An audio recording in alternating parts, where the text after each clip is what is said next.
A day in my life. At dahil umaraw na nga mga kabuhay, napagpasyahan kong pumunta ng pet shop.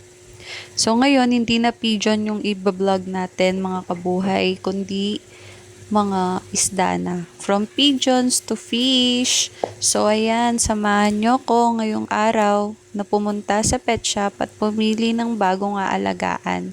Actually guys, meron na akong mga tetra sa aking tank. So balak ko na lang mga kabuhay, dagdagan yung mga isda like goldfish or whatsoever na pwede kong mabili sa pet shop.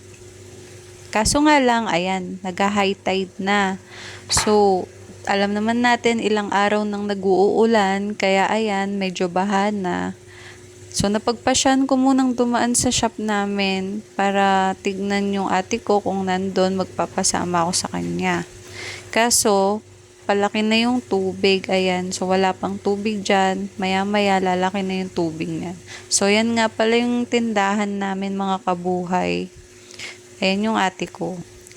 So, ayan, nag-high tide na. May makikita na tayong maliliit na isda dyan. Ayan. Siyempre, hindi naman natin kukunin yan. Pero, nung bata ako, yan din talaga yung mga inuhuli namin. Mga bonbon.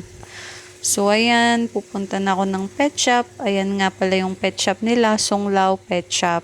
So, hindi na ako nag-video sa loob. Bumili na ako. Ayan. Ayan sila.